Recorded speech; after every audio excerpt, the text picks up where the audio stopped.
tout ce que j'ai vécu, ça présente forme mon comportement.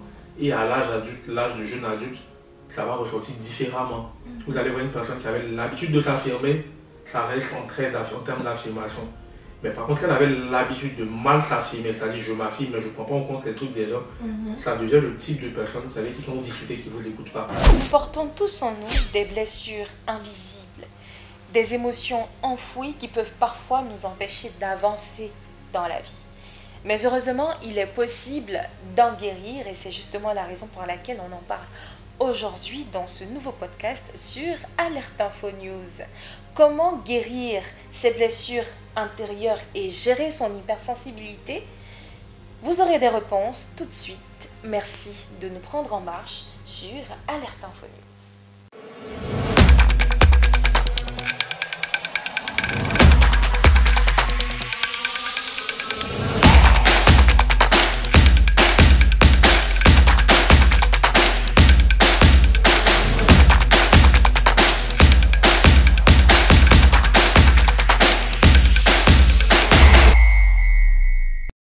Pour ce sujet, nous allons faire cette émission en deux parties parce qu'il y a beaucoup à dire. Donc, mon invité du jour n'est presque plus à présenter parce que nous avons déjà tourné des émissions avec lui, les psychologues, cliniciens, thérapeutes, si je ne me trompe pas. Monsieur Kwasi Emissati que je reçois aujourd'hui. Bonjour, bienvenue encore une fois. Merci de m'accueillir de nouveau sur le plateau de Alerte Info. Et je pense que pour ce sujet-là, on a beaucoup à dire et égrener. Ah, ça c'est clair. Et donc, on va tout de suite entamer la première partie qui est celle de comment guérir de ses blessures intérieures. Alors, tout de suite, c'est quoi une blessure intérieure? Alors, c'est très intéressant parce que je comptais commencer par une définition de blessure intérieure. On va dire que les blessures intérieures, à l'image des blessures physiques, sont des ouvertures qui ont été faites au sein de notre esprit. Parce que notre esprit a des mécanismes de défense et des manières de fonctionner. Mais parfois, il y a des chocs qui vont venir de l'extérieur, ou parfois même de l'intérieur, qui vont laisser des marques. Et ces marques-là seront les blessures.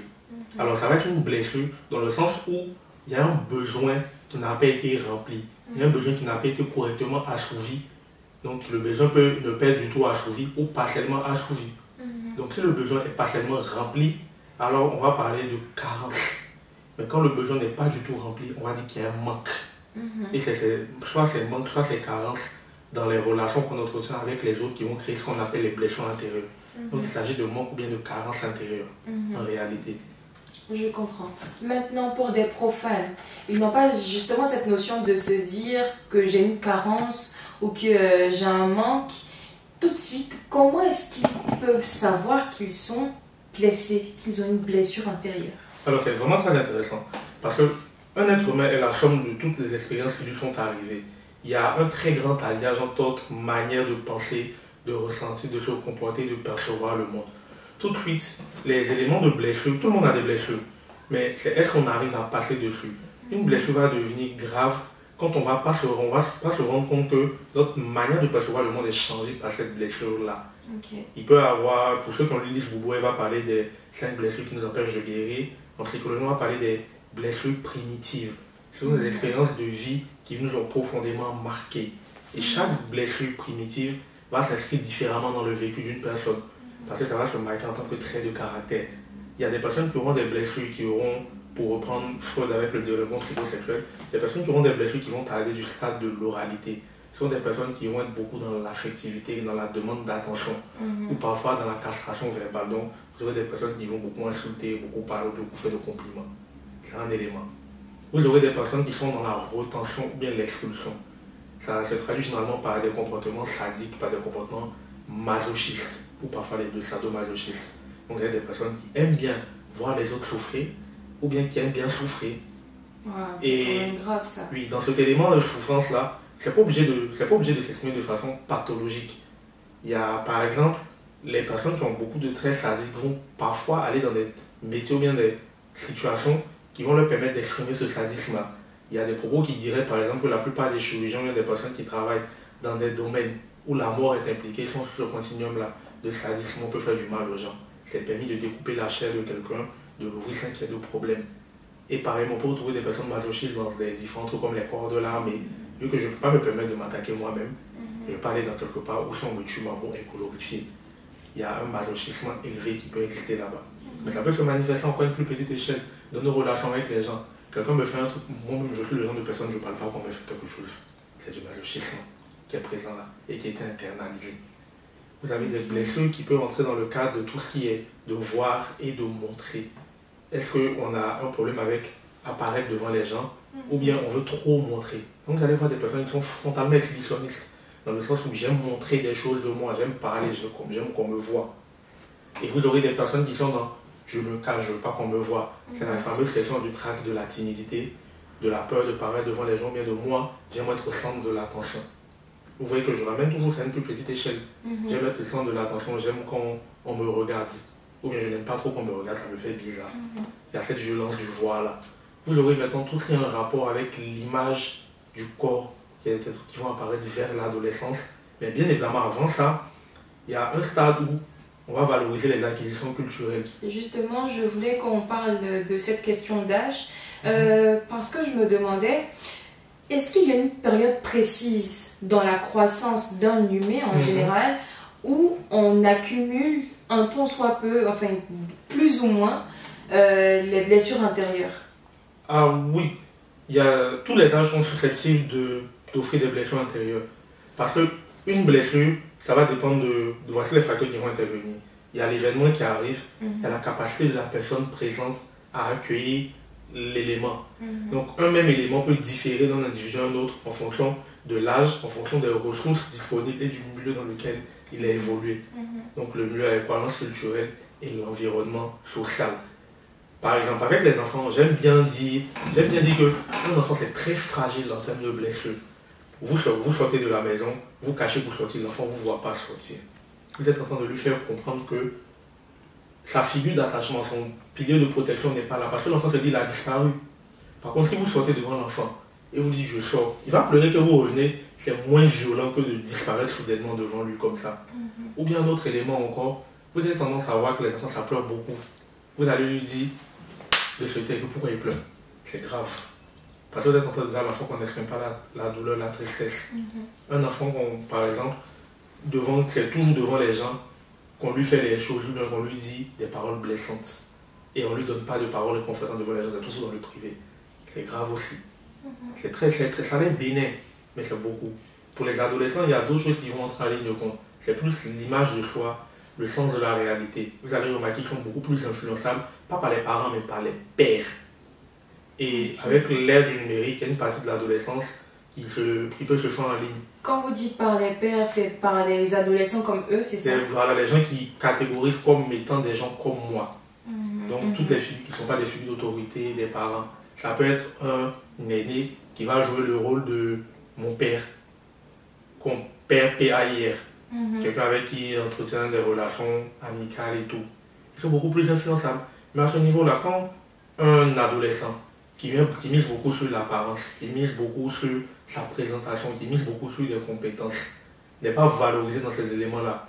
Ou bien, c'est vrai qu'ils ont l'air adultes, mais ils ne sont pas en réalité, ils ne sont pas adultes. Ce sont des adultes on va dire dans le fonctionnement, dans le corps, mais avec un esprit d'enfant. Et socialement, on les traite encore comme des enfants.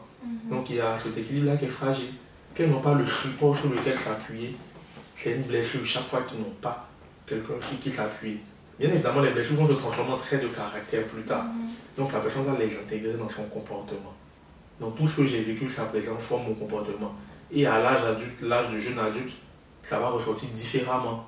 Vous allez voir une personne qui avait l'habitude de s'affirmer, ça reste en termes d'affirmation. Mais par contre, si elle avait l'habitude de mal s'affirmer, c'est-à-dire je m'affirme, mais je ne prends pas en compte les trucs des gens, ça devient le type de personne avec qui quand vous discutez, qui ne vous écoute pas. Qui accepte difficilement la critique, par exemple? Oui, ça peut être aussi qui accepte difficilement la critique, parce que votre avis ne compte pas. Ce que je dis, c'est ça qui compte. On a le cas inverse où la personne est capable de ne pas tellement pas, quand vous parlez jamais, elle écoute seulement. En fait, le truc, c'est pas de ne pas avoir de blessure, parce qu'on va tous souffrir, mais c'est de pouvoir se construire correctement dessus. Donc de mettre les blessures là, la souffrance à un niveau suffisant. Justement, comment on y parvient? Alors, c'est une tâche très périlleuse de mettre la souffrance à un niveau suffisant. Ça veut dire qu'on a pris le temps, Si, bien évidemment, si tout était parfait, on allait avoir le cadre, l'environnement nécessaire et tout. Mais, vu qu'on n'a pas tous ces éléments de perfection-là, c'est déjà dans un premier temps, quand on vit un coup difficile, est-ce qu'on a le temps de revenir sur ce qui nous est arrivé? Et quand on vit des éléments difficiles, bien des éléments bouleversants, on a tendance à être centré comme ça, fixé. Donc c'est de laisser d'abord, d'une partie, le temps aux événements de se dérouler à l'intérieur de l'esprit humain. Mais pas que les événements négatifs, les événements positifs aussi. Dans le principe de fatigue psychologique, c'est la fatigue que toutes les informations que notre esprit va traiter. Tout à l'heure, vous avez parlé d'un truc intéressant. Vous avez dit que le pire dans tout cela, c'est de ne pas se rendre compte justement quand on a eu une blessure. Donc, je veux revenir sur un point. Un enfant qui a été blessé peut ne pas le savoir directement et tout. Mais comment est-ce qu'il doit faire l'évaluation dont vous avez parlé tout à l'heure pour essayer de s'approprier justement la blessure là et en faire un pilier ou bien un tremplin pour rebondir demain? Alors, quand c'est inconscient, le problème c'est qu'on ne va pas savoir. Mais ce qui peut nous mettre la puce à l'oreille, c'est qu'est-ce qu'on est en train de vivre qui nous pose problème. Parce qu'il y a 3 éléments dans le vécu qu'on a. Il y a le normal, il y a ce qui est anormal et il y a ce qui est maladif. Généralement, on a tendance à se dire que on a tendance à se concentrer sur ce qui est normal ou bien anormal pour savoir si ça va ou ça ne va pas. Alors qu'un événement peut être normal et poser un problème. Il y a souvent on vous dit par exemple à l'université, ah mais c'est normal que les étudiants ne dorment pas. Alors qu'on sait que dormir, c'est contre-productif pour l'apprentissage. Les gens normalisent ça, mais c'est contre-productif. C'est ce qu'on appelle la normalisation destructrice. Il va falloir parfois prendre le temps de faire une introspection et de se dire, dans tout ce que je fais là, quels sont les comportements, quelles sont les émotions, quelles sont les pensées que j'ai, quelles sont les attitudes que j'adopte, quelles sont les relations que j'utilise avec les gens qui me posent problème, c'est-à-dire qui me font souffrir. Et quand ça me fait souffrir, il y a 2 questions à se poser. Est-ce que c'est utile? Est-ce que c'est agréable? Par exemple, est-ce que c'est utile pour moi de continuer à parler avec telle personne et d'entretenir une relation d'amitié avec la personne? Effectivement, ça peut être utile pour moi parce qu'elle est un support. Ça peut être utile pour moi parce que quand j'ai des problèmes, elle m'aide. Ça peut être utile pour moi parce que grâce à elle, j'ai accès à beaucoup plus d'amis. Ça peut être utile pour moi parce que les matins, elle me dépose à l'école. Est-ce que c'est agréable? Ça veut dire que, est-ce que tous ces avantages-là me font du bien? Par exemple, quand la personne me dépose à l'école, je me sens moins que rien parce que je n'ai pas de moyens de locomotion moi-même. Quand j'ai accès à d'autres amis, ça me fait bizarre parce que ces amis ne prennent pas soin de moi. Donc, tout son entourage est négatif pour moi. Donc là, c'est utile, mais ce n'est pas agréable. Ça peut être agréable et ne peut être utile. Quand vous trouvez les éléments qui posent problème, quand vous voyez qu'il n'y a pas adéquation avec ça, l'utile et l'agréable, parce qu'on se dit souvent que les problèmes de santé mentale, c'est que la maladie mentale. Non, non, non, non, non. Il y a un problème de santé mentale quand vous souffrez dans des domaines importants de votre vie et que la souffrance là, elle n'est pas supportable. Donc une fois que vous souffrez et que vous ne supportez pas ce qui est en train de se passer, c'est qu'il y a un problème là-bas. Là, concrètement, dans la pratique, est-ce qu'on peut avoir, est-ce que vous pouvez me donner des outils pour établir le diagnostic, pour se dire qu'effectivement, on a été blessé, qu'on est blessé, qu'on doit sortir de là? Alors, dans la pratique des outils, déjà, il y a les questions de l'utile et de l'agréable, qui sont des questions que vous pouvez utiliser. Maintenant, un des problèmes qui va se poser et que j'aime bien dire, j'aime bien toujours relever, c'est que consulter souvent des professionnels. Parce que la question de l'autodiagnostic, ça pose un problème qui est très sérieux. Je ne parle pas seulement de diagnostic psychiatrique, je parle de diagnostic de façon générale. Et je vais insister sur le diagnostic en termes de psychologie de santé mentale. Il y a beaucoup de choses qui peuvent se ressembler. Et les événements sont particuliers.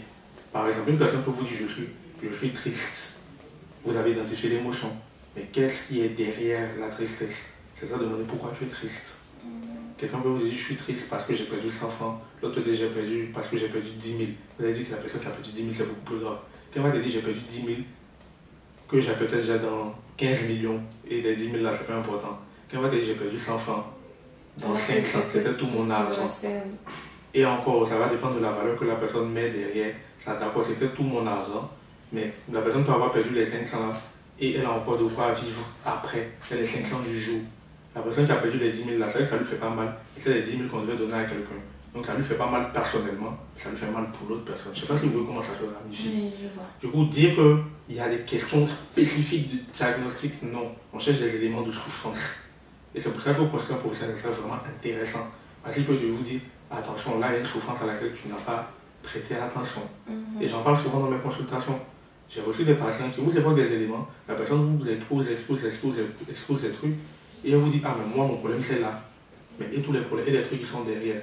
Effectivement, c'est un problème pour lequel elle est venue, c'est ce qu'elle présente. Mais il y a d'autres problèmes qui sont là, et ce ne sont pas eux aussi importants. Et c'est là que l'intérêt. Et donc, on va en parler dans la deuxième partie de cette émission sur comment guérir ses blessures intérieures et gérer son hypersensibilité.